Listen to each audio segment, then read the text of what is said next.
Hey guys, my name's Nick. I've been making videos in the Algarve and Portugal for, since 2020 in November. And I love it, I really do. But this time I was missioning up to Porto on my own, flying up to Porto, and I was like, I wasn't keen on going. It was like, it's cold, it was expected to rain, and I was like, ugh. But the minute I jumped onto the plane and it lifted off, I just felt this incredible surge of excitement for travel.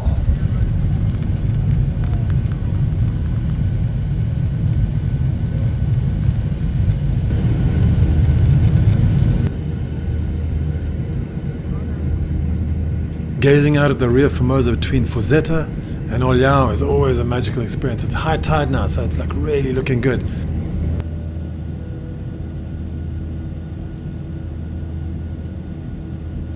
And then, obviously, rising above the clouds and getting a bit of sunshine is spectacular because we've had some rough weather this spring.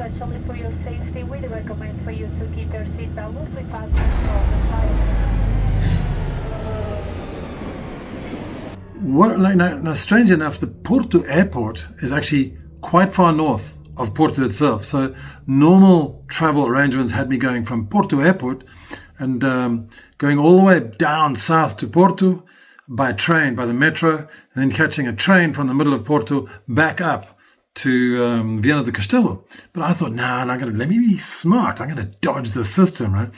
So I just thought I'd Uber across back to the train line, which is directly about 15 minutes away from the airport.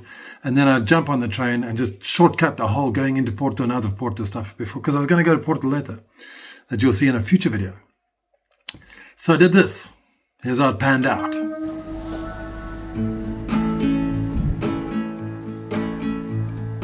I just want to go out and walk with you.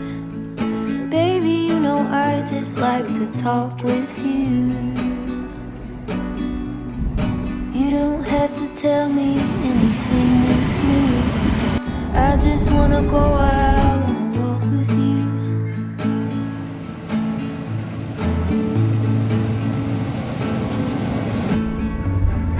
I just want to see your shadow next to mine, sailing over pavement with our two arms. I like to see the shape you're in from time to time. I just want to see your shadow next to mine.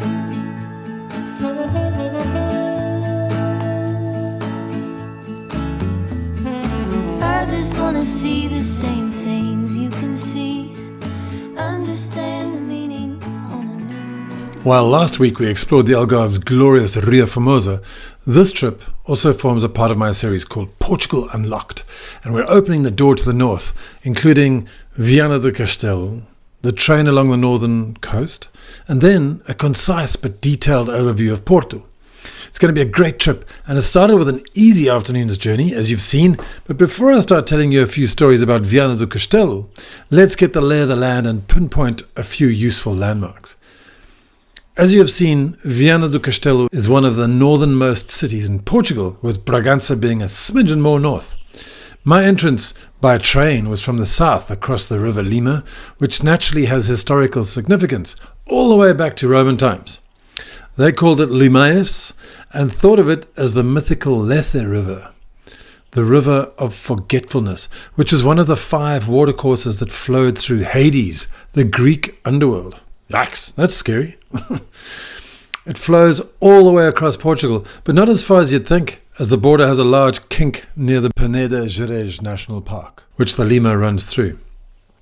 41 kilometers of the river are in Spanish territory, and on its way down, 2 notable towns that flank the river in Portugal are Ponta da Barca and Ponta de Lima. That's a beautiful spot. I've been there myself. I had lunch with the family. It was really, really great. So now, zooming into Viana itself, we can see the 828 highway gliding in from the south, and it carries on up north, away from the coast, whereas the train line stops in the center of Viana and proceeds north along the coast, affording some wonderful views of the ocean and Spain further up north across the Minho River. Some enterprising northerners have built a shopping mall around the station, or the Viana do Castelo station, which is convenient, and then the main avenue, Avenida dos Competentes, leads directly down to the River Lima. Some important places to see, so we'll take a look at some of them in greater detail in a bit, but here goes 10 spots to check out in Viana do Castelo. So number 1 is the Sanctuary of Santa Luzia. Number 2 is the Iron Age settlement behind it. Number 3, the Praça da República, Costume Museum, the Sé Catedral, just a little bit further towards the river, further south. Casa dos Nichos, which is apparently one of the oldest buildings in the whole of Viana do Castelo, and it's now an archaeological museum. Number 7 is the Port of Viana. You can stroll through the port and understand the history of it, which we'll talk about in a sec. And number 8, Gil Eannes Hospital Ship. I don't know how you say Eannes. Is it Eannes or something? Please help me out in the comments there. Number 9 is Festas da Senhora da Agonia, which actually is a festival which only happens in August every year, but you can see the church right here. And then number 10 is Praia Cabedelo, one of the most beautiful beaches in Viana do Castelo. Let's have a look at those in a bit more detail.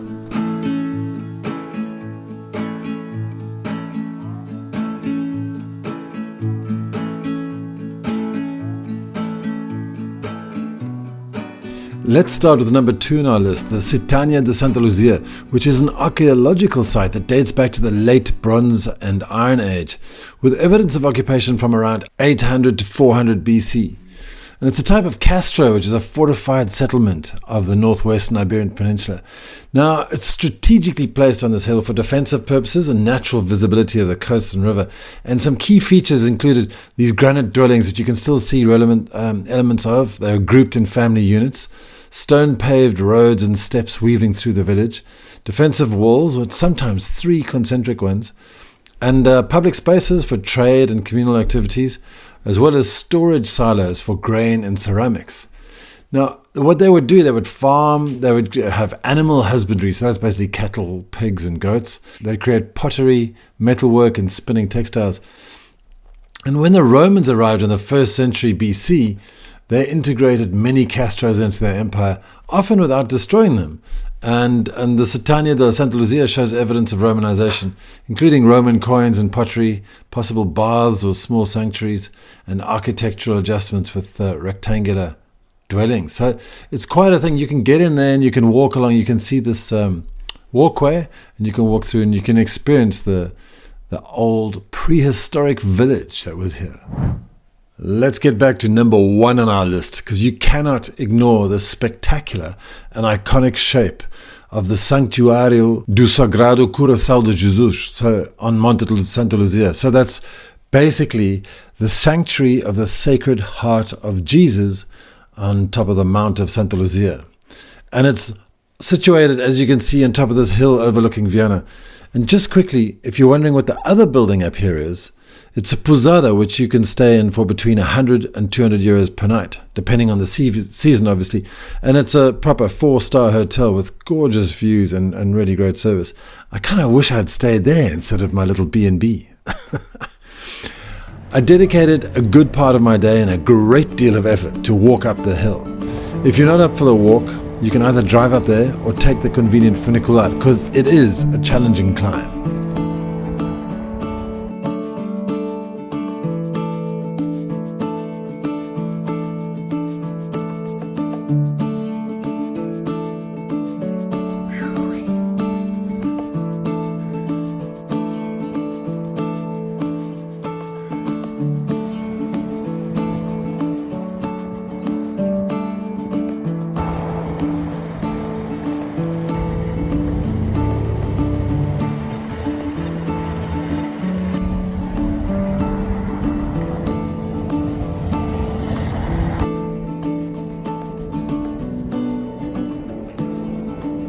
Some people just refer to it as the Santuario de Santa Luzia, and it was constructed between 1905 and 1959 in a Neo-Byzantine style. I'm not sure exactly what that means, but it was strongly influenced by Paris's Sacré-Cœur, and it's mainly made from granite sourced from the region. So here you can see I'm putting Paris's Sacré-Cœur side by side with the Santuario, and you can see the similarities. It's quite amazing.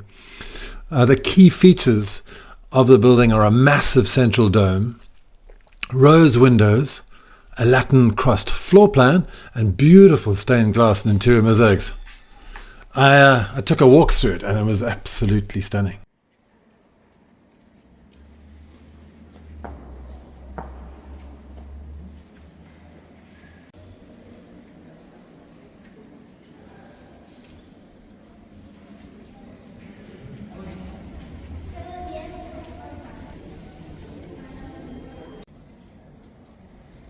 Many pilgrims who take the modern coastal variant of the Caminho Português choose to detour or take a side trip up to the Santuario. Now, while the sanctuary is named after Saint Lucy, Santa Luzia, the patron saint of the blind and those with vision problems, it's also associated with broader Marian devotion in the Minho region. All right, let's head down to the Praça da República, and it's the heart of Viana do Castelo's historic centre and one of the most beautiful and architecturally rich town squares in Portugal. Surrounded by elegant buildings from the Renaissance and Baroque periods, the square tells the story of Viana's golden age of maritime trade, religious devotion and civic pride. Let's talk about the main buildings. Now, Passos do Conselho was the old town hall. It was built in 1553. And as you can see, it features 3 elegant arcades or arched porticos and 3 Gothic windows on the upper floor, along with a coat of arms of the city. Now, today it's mostly symbolic and used for exhibitions and cultural purposes. The Igreja de Misericordia, or Church of Mercy, was also built in the mid-16th century, and it's one of the finest examples of Renaissance architecture in Portugal. It features a striking facade with 3 levels of columns. Also, watch out for the granite fountain in the middle of the square, also built in 1553 by João Lopes o Velho. It provided water to the townspeople and symbolized the city's wealth and infrastructure during the Age of Discoveries.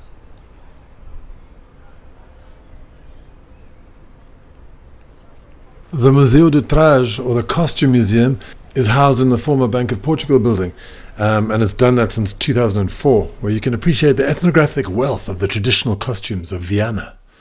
The exhibits also include the tools used to produce the handmade garments, alongside the permanent exhibitions of Viana's traditional dress.